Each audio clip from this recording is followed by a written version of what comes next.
Hello everybody and welcome to the OK Grognard Show. It is Thursday, May 7th, 2020, 9:30 a.m. Central in beautiful Lake Geneva, Wisconsin. Thursday is going to be a new segment for the OK Grognard Show. We're going to be focusing on miniatures painting and terrain crafting on Thursday. I'm going to talk today about some of the logistics of that. What I've done is try to set up a work area where I can do some of that, but the 9:30 a.m. show will be mainly highlights and discussing what will get done from week to week, or what I'll try to get done from week to week, time permitting and my efforts notwithstanding. The idea behind this is that on the show at 9:30, I'll be trying to show some highlights. I'll stream at other times and sometimes just record my efforts, miniatures painting and terrain crafting, and then I'll play back highlights rather than just stream me fumbling around trying to do various projects, because I don't personally think that would be a compelling way of using the 9:30 show stream. So part of what I intend to do is set it up in such a way that I show my work area. Right now I have rather poor lighting, as you can tell, because it's coming from one location and it's causing a glare for the camera. The screen that you're looking at now is a map that was in Dragon magazine of an arena. I've used that to try and get a feel for the field of vision for the camera that I'll be using. And I may also need to get better camera equipment for this. We'll see how that goes. Also, this is well nearby, slightly away from my keyboard, so I have to move from place to place to do what I'm doing. We remove that screen from there. Take a look at some of the things I'll potentially be working on. And let me grab a couple of pre-painted miniatures. This is all experimental, so some of what I'm doing is for myself to get a look at the figures and the focus and try to figure out what works best for when I'm doing some work. If, for instance, I'm down here working on a miniature, will I be close enough to the camera to make it worthwhile, to make it visible? These are pre-painted plastic hill giants from WizKids. Not bad at all. Something I'll be using down the line. What I have here, what'll be one of my first projects, because it doesn't require huge amounts of skill to work on these 3D printed dungeon tiles. These are Dragonlock pieces. A friend of mine, Sarah, passed these on to me from another friend of hers who passed them on to her. These have been painted slightly. They've been primed and painted a little bit. What's neat about these is they can be put together to form, in this case, cavern pieces. There are regular dungeon pieces. You use these Dragonlock connectors put a couple of pieces together. Let's see if I can get these together real quick. Well, it's going to take a little more doing.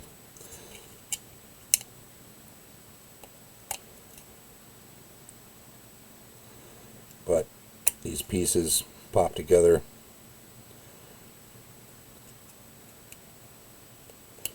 And then create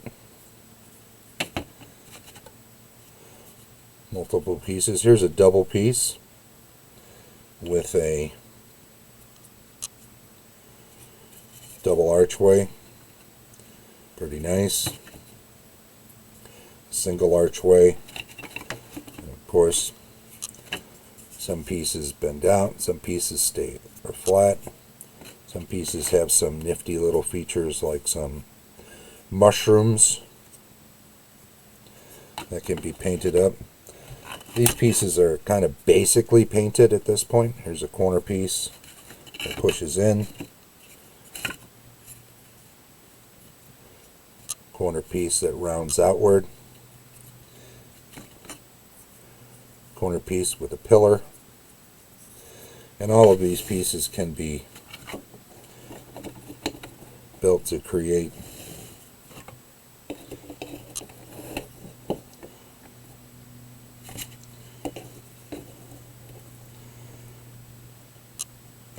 dungeon, in this case caverns.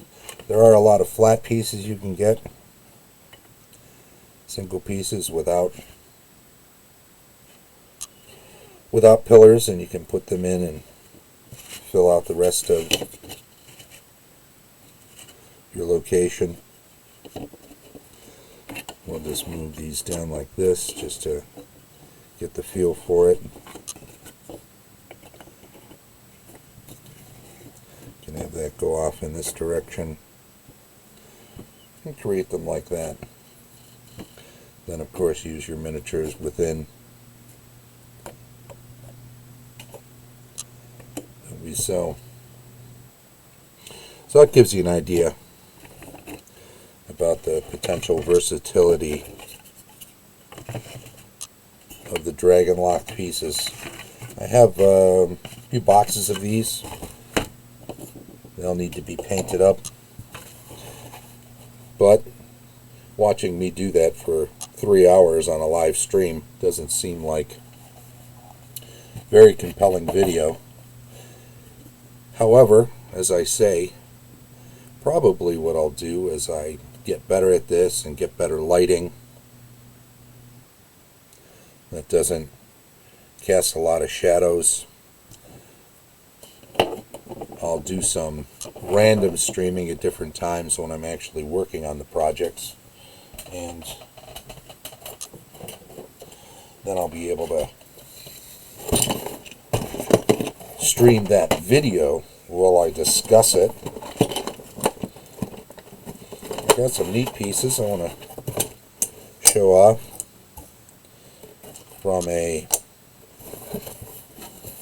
vendor in the UK some time ago to add to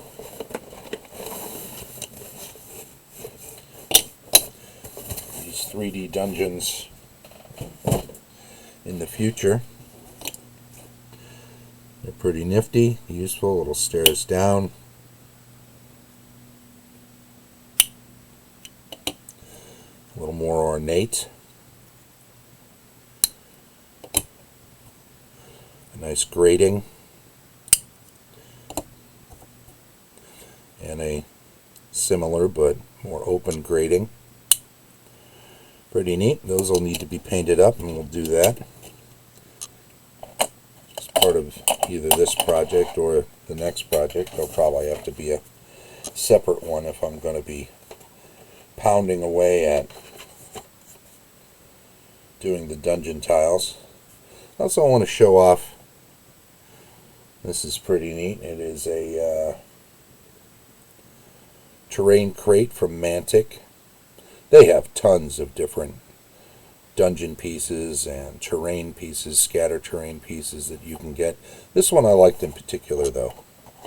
So We'll just pop this open and have a look at it.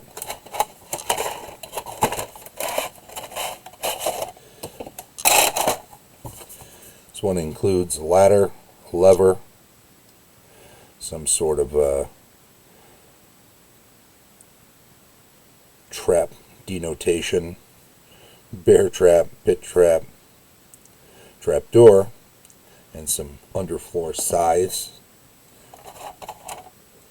As you can see, they're pretty well detailed.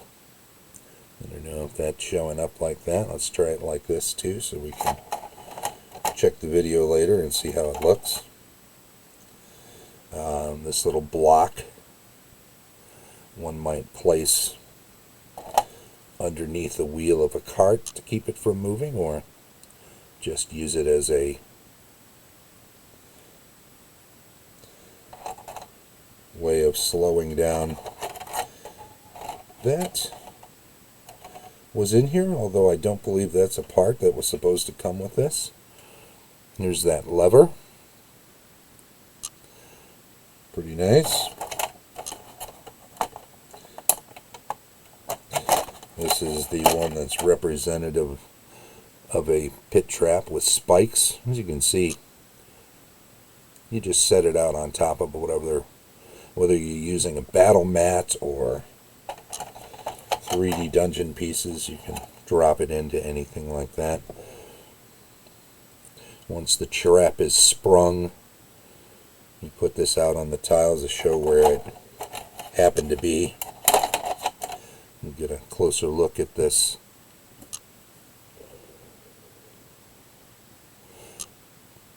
Clamped bear trap.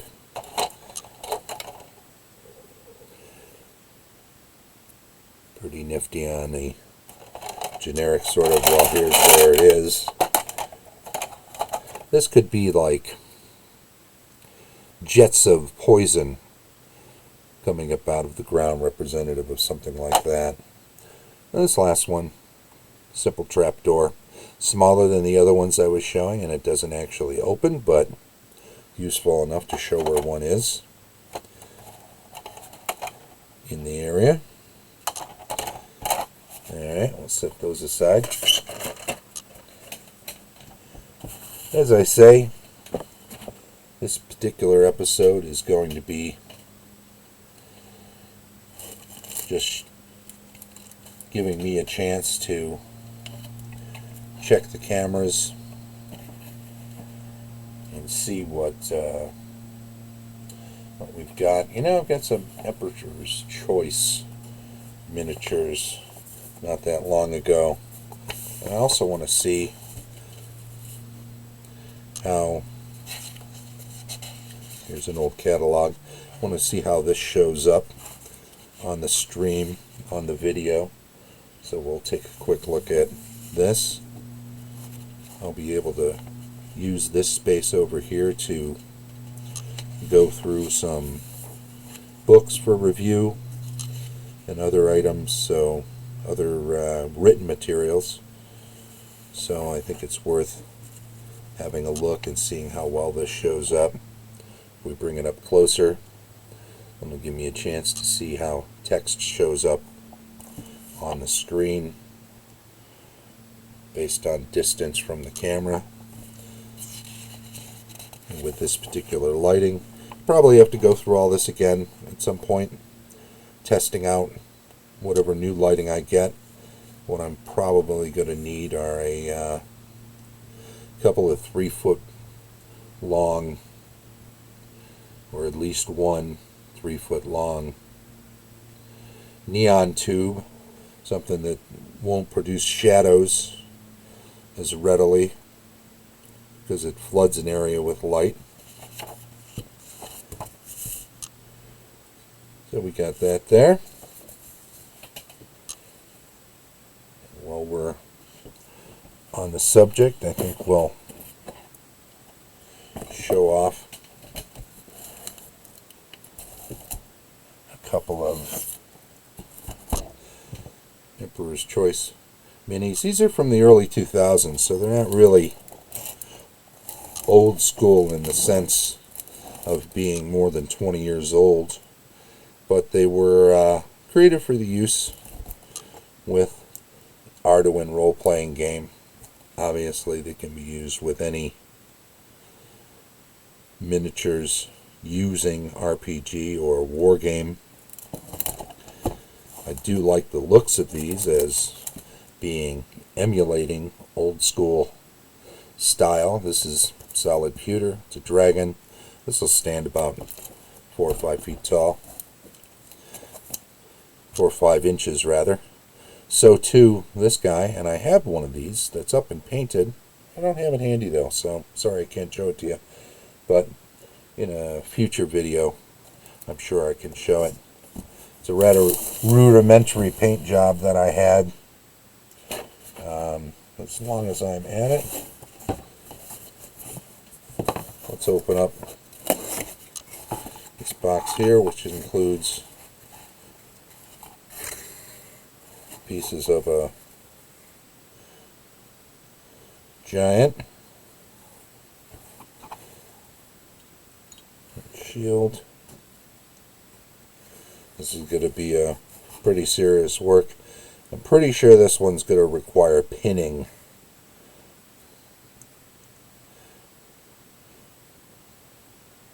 Rather daunting looking Titan or giant. Comes with a solid metal base.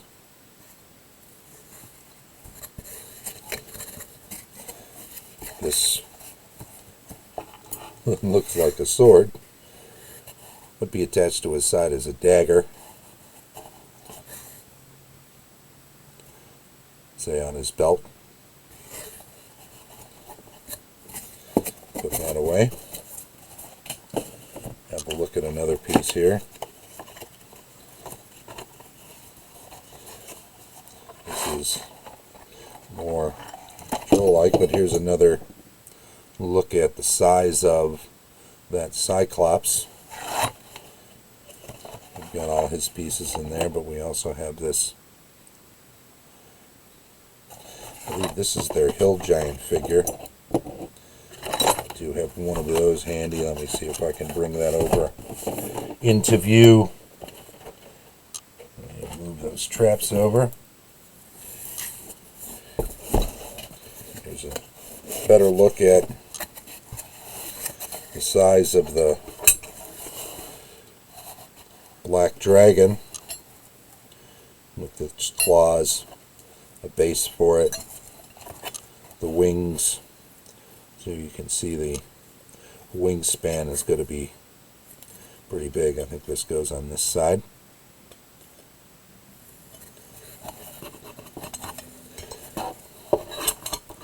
At some point we'll get around to doing something with that.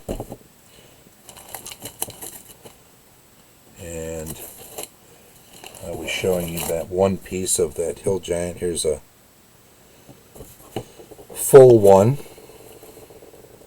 still in shrink wrap. These are by John Badger. They call this one a hill giant. Pretty nifty. Be nice to work that into a game. Well, I think for an experiment, I've covered most of what I want to cover. Well, let's have a look at some bottles so I can see how they look at different distances, if those need to be brought closer into focus as a test. So, for those of you watching this, I appreciate you doing so. Obviously, this was a first test, so I wonder how bright it is with the light off. Can we even see much? Pretty dark. Okay.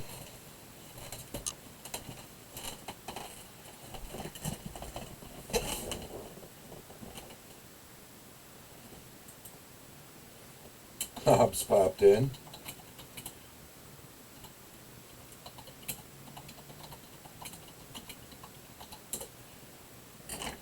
Thanks for popping in, Hobbs.